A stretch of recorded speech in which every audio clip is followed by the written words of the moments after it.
agora é 100% por causa do Bolsonaro. É o que afirmou o embaixador dos Estados Unidos em relação às tarifas. Falou, olha, só tem uma forma das tarifas agora regressarem. Qual é a forma? Parar de perseguir o Bolsonaro. É uma anistia ampla, geral e restrita. E aí a turminha que está lá falando que vai tentar reduzir as tarifas, que vai tentar diminuir as tarifas, tudo bravateiro. Porque segundo o secretário do Donald Trump, ou param de perseguir o Bolsonaro, ou as tarifas continuam. Meu amigo, não é brincadeira não. Pode ter certeza disso. Mas enfim, vamos entender tudo isso que está acontecendo. Também, né, o Donald Trump está dando um belo de um samba-lelê no Brasil. Tá dando um coro no Brasil. Por quê? Porque o Donald Trump aplicou as tarifas.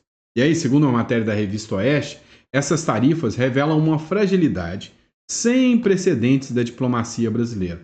Ou seja, se eu contar para vocês, vocês não espalham para ninguém não, tá? Vocês ficam aqui segredo entre a gente. Mas tem um bando de incompetente nesse governo que não sabe nem fazer diplomacia. E já dizia o Jamil Chad, né, que o governo Bolsonaro precisava ser sabotado, né? Pois é, lembra da matéria. E aí o Donald Trump fechou acordo com a União Europeia. E aí o acordo com a União Europeia mostrou que o Donald Trump está mais forte do que se imagina. O Valdo Cruz, lá da Globo News, disse que o Brasil perdeu um parceiro, né, no discurso contra as tarifas do Donald Trump. Ou seja, a União Europeia amarelou contra o laranja, né? Ou seja, amarelou contra o Donald Trump. E aí agora que o Brasil se encontra ainda mais isolado. Como eu disse para vocês, a situação não está tão fácil. Inclusive, saiu uma publicação agora. E aí nós vamos discutir sobre isso.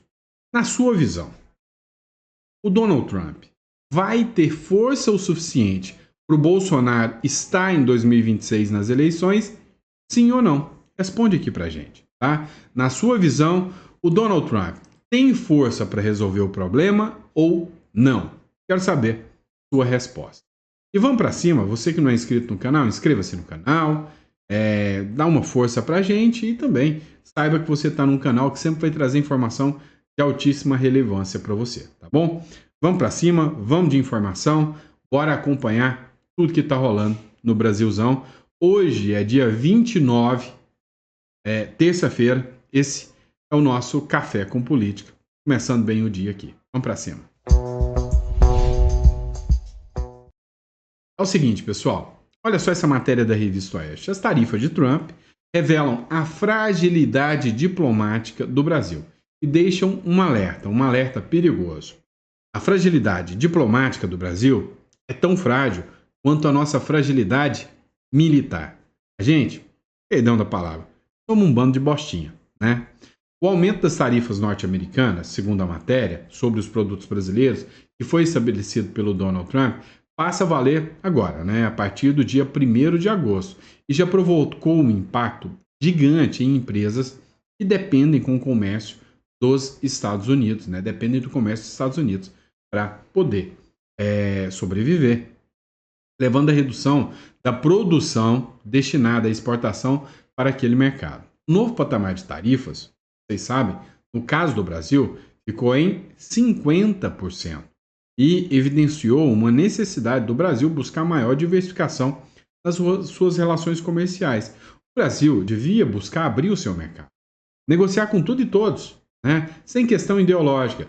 China quer comprar da gente? Vende para a China. O Irã quer comprar da gente? Vende. A Rússia quer comprar? Vende. Mas sem bandear de forma alguma de lado ideológico.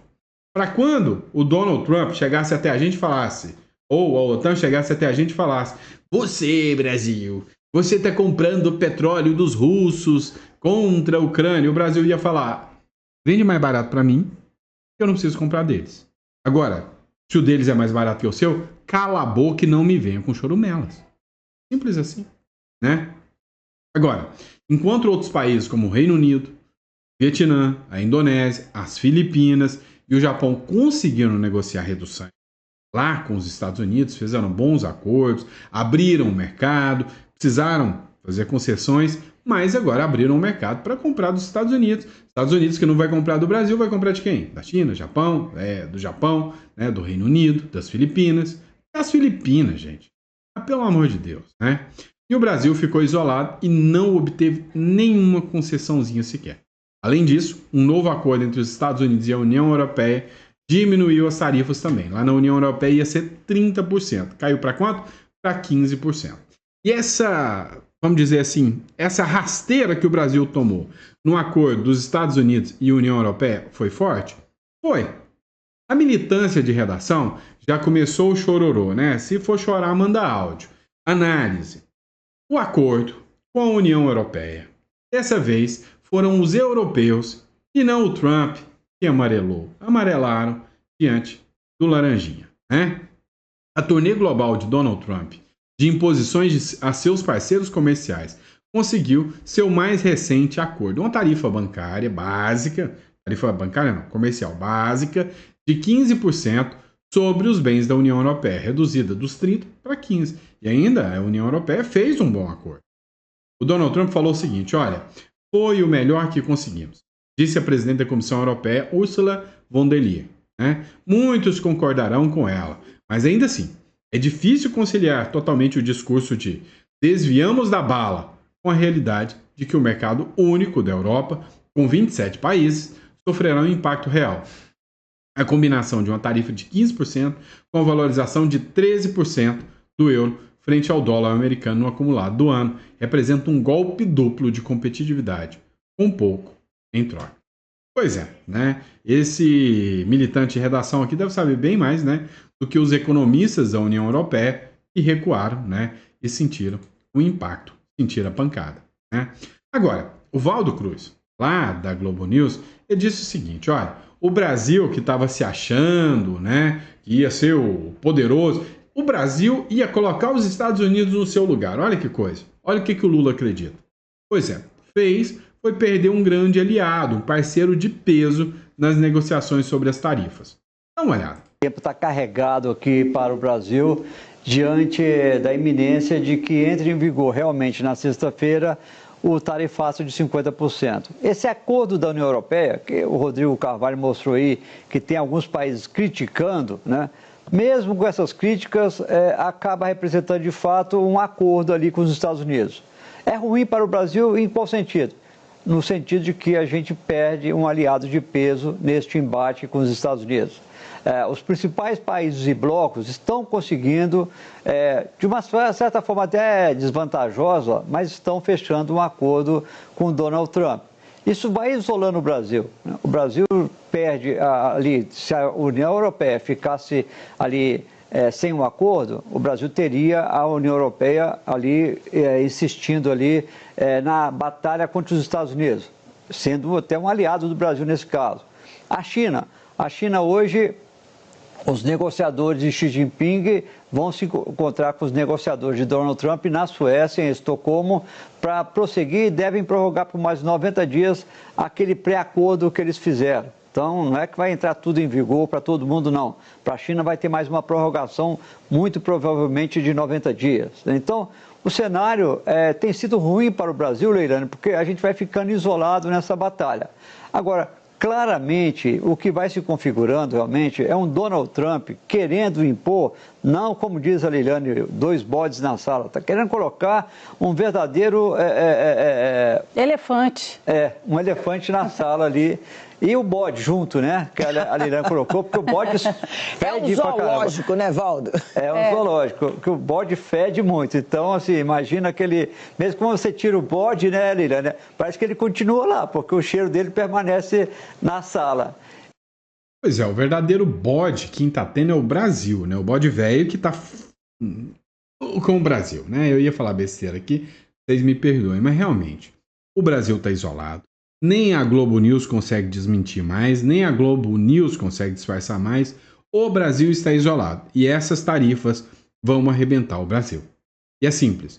O Donald Trump já deixou bem claro. Agora, é 100% por causa do Bolsonaro. Só tem uma forma das tarifas saírem. É o Lula e o ministro Alexandre de Moraes enfiarem o rabinho entre as pernas e pararem de perseguir Bolsonaro. Não vai rolar. Infelizmente, nós brasileiros vamos tomar na tarraqueta porque não vai rolar. E aí vem outra questão, outro ponto que nós precisamos parar para pensar. Vem cá, esse avanço do Donald Trump, agora eu quero saber sua opinião. Você acha que o Donald Trump vai ter força para tirar o ministro Alexandre de Moraes, para pressionar o Lula, para que o Bolsonaro possa estar elegível em 2020? Ou você acha que tanto Donald Trump, tanto o Moraes quanto o Lula vão dobrar a aposta e o Brasil vai ladeira abaixo rumo à Venezuela? Qual que é a sua visão? Porque segundo essa matéria do Metrópolis, a maioria acha que o Trump não vai conseguir, né? É que dentro do Brasil, Moraes e Lula são mais fortes e que o Trump não apita nada, não vai dar pitaco, não vai resolver nada. Moraes e Bolsonaro vai continuar inelegível, se não preso pelo ministro Alexandre de Moraes. Segundo a matéria do Metrópolis Política, a maioria dos brasileiros afirma que o presidente dos Estados Unidos, o Donald Trump, o laranja, né, o homem laranja, não vai ser capaz de tornar o Bolsonaro elegível e apto a concorrer às eleições em 2026. Segundo o levantamento da pesquisa Genial Quest, nesta terça-feira, 59% dos entrevistados acham que o Trump não vai ser capaz de reverter a inelegibilidade de Bolsonaro. Só 31% acha que o Donald Trump vai pôr pressão suficiente e isso vai fazer com que o Moraes recue.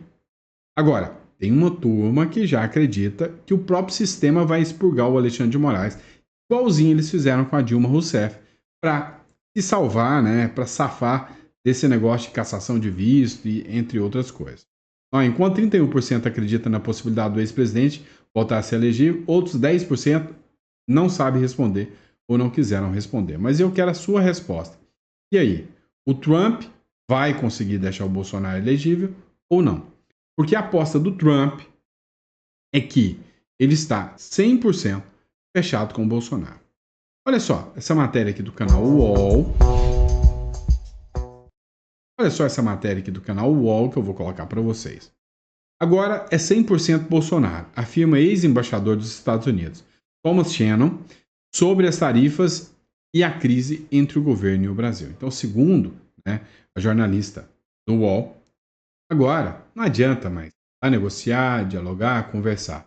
Ou Bolsonaro inelegível, ou tarifa com chance de subir até para 100%. Escute, Amei. Desde o dia 8 de julho, quando Trump postou pela primeira vez nas redes sociais uma declaração na qual qualificava como caça às bruxas o processo judicial contra Bolsonaro, ele próprio ou sua administração já repetiram a ideia de perseguição política contra o aliado brasileiro mais de uma dezena de vezes. O Shannon é categórico. Agora é 100% sobre Bolsonaro, ele me disse.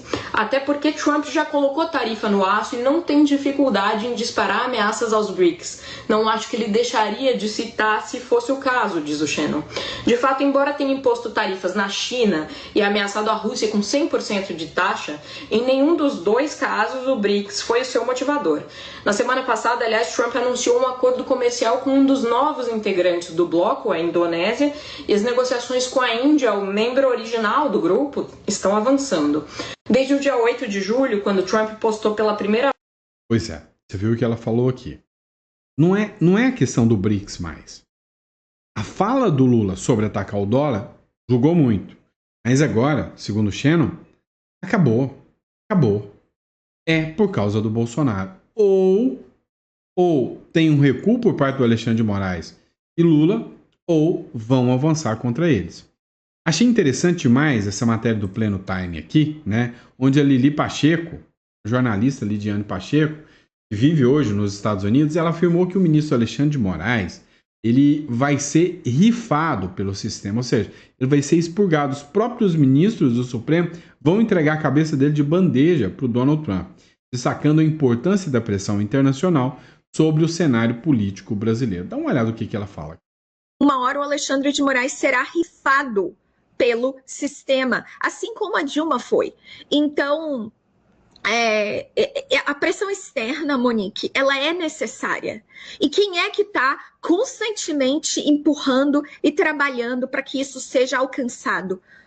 O Eduardo Bolsonaro, o Paulo Figueiredo, o Alan dos Santos também tem papel nisso, né? A própria juíza Ludmila Lins Grilo e vários vários deputados de direita no nosso Congresso Nacional que vieram fazer as missões internacionais aqui e declarar ao mundo que o Brasil não respeita o Tratado de Costa Rica, que é o que rege a OEA, que o Brasil não respeita os direitos e garantias fundamentais da própria Constituição, que o Brasil está violando direitos humanos com todos aqueles presos, aquelas vítimas do 8 de janeiro.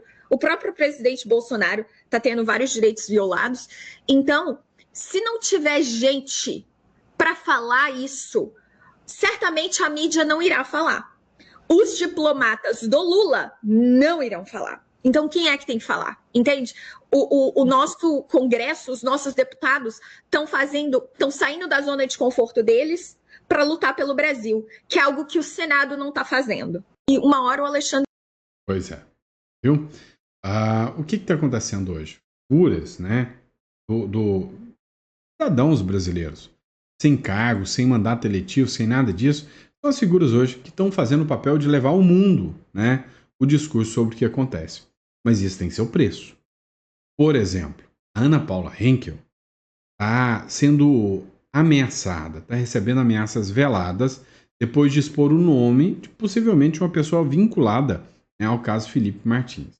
Dá uma olhada nessa publicação que foi feita aqui pela Ana Paula Henkel, né, há 6 horas atrás. Próximo bloco eu já coloco para você. Vamos lá, pessoal. Olha só essa publicação da Ana Paula Henkel, aqui, onde ela fala de ameaças por expor, né, o sistema. E aí, é óbvio, o sistema vem se protegendo. Ana Paula Henkel é uma mulher muito corajosa, uma mulher, assim, que você vê verdade, né, nas falas dela, continuar com um discurso como esse discurso dela tem que ser para pessoas corajosas. Escuta o que ela fala. Não vão me abalar, eu vou continuar fazendo o meu trabalho, porque o caso do Felipe Martins vai derrubar todos vocês que estão em Brasília alimentando esse regime de exceção que vocês submeteram o Brasil. Adriano Oliveira Camargo, eu queria muito saber e vou reafirmar, as mensagens de vocês em tom passivo-agressivo dentro de uma guerra fria não vão me abalar, eu vou continuar fazendo o meu trabalho. Eu só queria chamar a atenção para um tweet que eu fiz essa semana e que incomodou muito. Incomodou muito e eu queria saber por que incomodou. Esse tweet incomodou, inclusive vou deixar aqui registrado para todos vocês. Eu não recebi nenhuma ameaça direta, mas eu recebi algumas ameaças dentro de um contexto de uma guerra fria. Tá? Acho que para bom entendedor, meia palavra basta. E eu sei que alguns de vocês que tentaram me assustar para que eu não tuitasse mais certos questionamentos, eu vou continuar tuitando, eu vou continuar debruçada sobre todos os documentos que eu tenho acesso, documentos oficiais, e eu vou continuar fazendo a comunicação e a ponte que eu preciso fazer para que o caso do Felipe Martins aqui nos Estados Unidos, ele tenha o final que deve ter qualquer caso contra direitos humanos, qualquer caso de tortura. Portanto, dito isso, meus amigos, eu queria saber por que esse tweet, pode colocar na tela, Franco, por favor? Precisamos relatar o que aconteceu ontem durante a oitiva conduzida no âmbito da ação penal contra Felipe Martins. A defesa de Felipe fez o que se espera de qualquer advogado. Questionamentos. Fábio Shor, sim, esse famoso que todos nós já sabemos quem foi questionado sobre possíveis contatos com outro agente da Polícia Federal.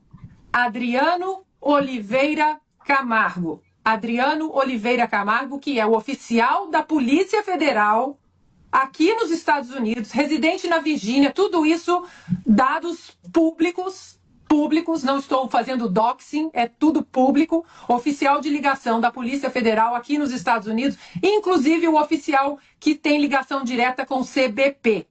E aí, quando o Fábio Shor foi questionado sobre esse nome, o juiz auxiliar de Alexandre de Moraes, Rafael, que vocês também já devem conhecer, interrompeu e disse, né, ali que por que eles estavam perguntando isso, porque era necessário, e disse que o Adriano era amigo dele, e aí deu uma carteirada dizendo que ele era conhecido ali de Guarulhos, que outro era ele tinha um irmão que era juiz de direito. E esse tweet incomodou muito, eu queria saber por quê. Todos vocês que entraram em contato comigo com mensagens em tom passivo-agressivo, por que esse nome incomodou tanto? Adriano Oliveira Camargo. Eu não vou me calar. Eu não vou me calar.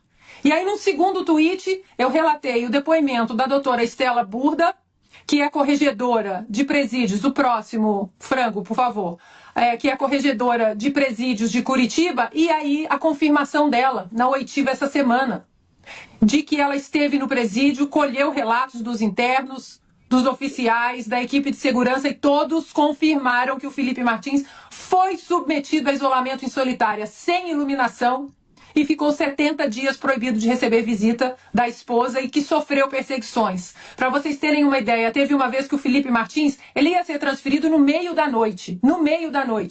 E nós recebemos essa informação e denunciamos na revista Oeste e cobramos o governador na mesma hora. E a transferência foi cancelada. A PGR, claro, não gostou da declaração da doutora Estela Burda. E aí, pode voltar para mim, Franco, para finalizar. Eu queria saber por que esse nome, o questionamento desse nome incomodou tanta gente essa semana. Pois é. Hoje, fazer jornalismo, né? Sem sombra de dúvidas, virou uma profissão de risco. Vamos lá. Outro ponto também é que, sabe, tudo tem método, tem jeito de agir, né? Algumas montadoras avisaram o Lula que vão demitir em massa se vier um pacote pró-China. Olha só, que loucura isso aqui. O presidente de 4 grandes montadoras, né, as principais montadoras que atuam no Brasil, eles mandaram uma carta para o Lula em 15 de junho falando sobre um impacto de uma medida pronta para ser adotada que vai ser causado um impacto gigante no setor. A mando do Palácio do Planalto e sob coordenação do ministro da Casa Civil, que é o próprio Rui Costa, a administração petista pretende baixar uma norma para incentivar a produção de carros cujas peças e componentes são 100% produzidos no exterior, né? Na prática, o que acontece? Vão comprar as peças, montar o carro aqui no Brasil. As empresas mais beneficiadas devem ser as montadoras chinesas, né? Com certeza, por esse sistema conhecido como SKD, que é o Semi-Knocked Down. A empresa quase nunca contrata fornecedores do Brasil. A geração de empregos é muito pequena, né? A maioria dos produtos são advindos lá da Europa. Então, da China. Compra os produtos para fazer simplesmente a montagem, mas chega quase todo pronto só para falar que o produto é um produto aqui brasileiro, né? E aí eles já estão articulando, o ministro da Casa Civil, para provar isso e vai autorizar as montadoras chinesas a inundarem, né, o nosso mercado com veículos chineses. Mas não. Ainda falando sobre veículos, né? Olha só essa publicação aqui do jornal Metrópole. Goiás pretende liberar a industrialização de terras raras, diz Caiado. Pois é. Há uma grande questão que entrou em embate agora, que o Brasil está vendendo grande parte, 20% das terras raras, o Brasil está vendendo para a China. E os Estados Unidos estão muito interessados nessas terras raras. São terras que produzem, né, produtos, né? Uma delas é a região de Goiás, Caldas Novas também, Catalão, então, produtos que são utilizados por montadoras, pelo setor automobilístico. Em meio a essa crise que foi instalada com os Estados Unidos, Brasil, o país norte-americano tem demonstrado um interesse muito grande nesses minerais críticos e estratégicos, que é o NCS, né? Que são esses mercados, esses minerais brasileiros. Especialmente os chamados, abre aspas, terras raras. E o governo de Goiás quer deixar de ser apenas um exportador de matéria-prima para se tornar um polo industrial dos minerais essenciais para a economia verde. O que o Caiado quis fazer? É o seguinte, pessoal, os chineses estão afim das terras raras, dos nossos minerais. Os americanos também. O negócio é o seguinte, vocês querem comprar a minha matéria-prima para produzir aí, beneficiar eles aí, depois de vender de volta para a gente? Não. Se quiser, vai ter que fazer um investimento, vão ter que produzir isso aqui dentro do país, gerando empregos dentro do estado de Goiás. E aí sim vocês vão ter acesso a essas terras raras. Se não, já estava lá, nós não nos beneficiamos disso mesmo, vai ficar lá paradinho. Durante um evento que aconteceu lá em São Paulo, inclusive, reuniu vários investidores, que é o evento da XP, empresários e líderes do setor financeiro. O governador, Ronaldo Caiado, ele ressaltou que Goiás abriga uma das maiores jazidas do mundo, né, dos minerais necessários para a criação de tecnologias de veículos elétricos, turbinas eólicas e equipamentos eletrônicos. Segundo ele, o estado pode se tornar uma referência mundial na cadeia de terras raras, né? Ou seja, produção desses minerais, né? Então todo mundo acha que terra não é terra, é o mineral chamado, né, que o pessoal trata essa cadeia como terras raras. Abre aspas. O Brasil não pode continuar repetindo o modelo colonial. Não aceitaremos ser apenas fornecedores de minério bruto, enquanto importamos a tecnologia pronta. Queremos atrair empresas de ponta, gerar empregos qualificados e transformar Goiás em referência mundial na cadeia de terras raras, afirmou ele no último sábado. Goiás realmente possui jazidas promissoras, né, na região, como lá em Minasul, tem Nova Roma, para quem conhece a região, Iporá. E esses elementos de terras raras são 17 minerais críticos encontrados em pouquíssimos lugares, e o Brasil tem isso de sobra aqui na região de Goiás, né, que é usado em tecnologia de ponta, essencial para a transição energética. Para mim, bola dentro do Caiado aí, né? Ponto positivo para o Caiado. E o laranja, hein? Esse cara é doido. Eu falo para vocês, o Trump ameaçou o Irã e disse que destruirá o país caso o programa nuclear seja reiniciado. Vai lá, Irã, começa. Caça a briga, né? Aí vocês vão ouvir falar no que é realmente um verdadeiro genocídio, né? Tensão internacional. O presidente dos Estados Unidos, o Trump, fez ameaças ao Irã nesta segunda-feira e afirmou que irá destruir o país caso Teherã decida reiniciar seu programa nuclear. Forte declaração foi dada após um encontro do norte-americano com o primeiro-ministro do Reino Unido, Keir Starmer. Segundo ele, o governo iraniano vem enviando sinais desagradáveis e qualquer esforço nuclear feito pelo país será imediatamente reprimido. Abre aspas. Nós acabamos com as possibilidades nucleares deles. Eles podem começar de novo. Se fizerem isso, vamos acabar com isso mais rápido do que vocês conseguem apontar o dedo, disse o Donald Trump, e depois ele ainda confirmou, falou que vai destruir o país, se o país inventar, de continuar trabalhando aí com o enriquecimento de urânio. Pessoal, vocês viram essa aqui, né? O Moraes mandou um militar tirar a roupa durante a audiência.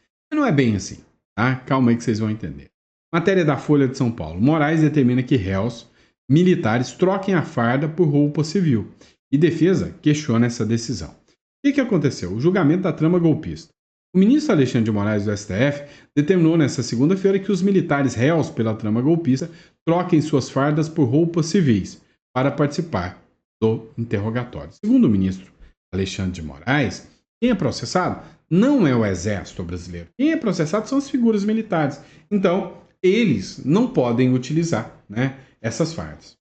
Um dos réus questionou, falou que isso é um absurdo. Falou, olha, existem duas hipóteses de que nós, militares, não podemos ou não devemos utilizar a farda. A primeira hipótese é quando a gente é expulso do exército. Aí nós não podemos mais usar farda.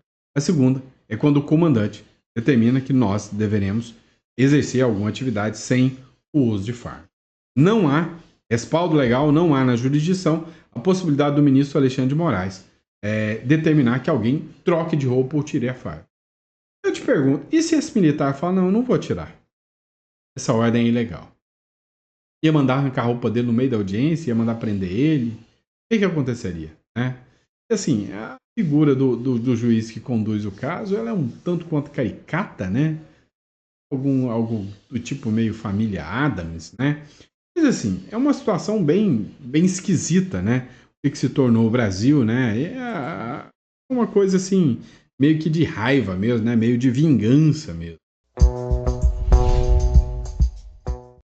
Vamos lá, e só para encerrar, para deixar a esquerda louquinha, maluquinha, biruleibe, dá uma olhada. As feministas devem estar em êxtase com essa conquista. Afinal, uma mulher agora, né, sendo capa da revista Time como a maior líder da Europa. Hoje, as feministas devem estar falando: chupa, homens! Chupa! Olha só o tanto que as mulheres são fortes. Só que não, né? É mais fácil as feministas se calarem ou irem contra, falando que deveria ser um homem trans ou alguma coisa assim, o mais poderoso da Europa, né? Olha só, a Meloni estampa a capa da revista Time como líder da Europa. O artigo diz que sua forma de governar pode mudar o mundo e do jeito melhor, né? O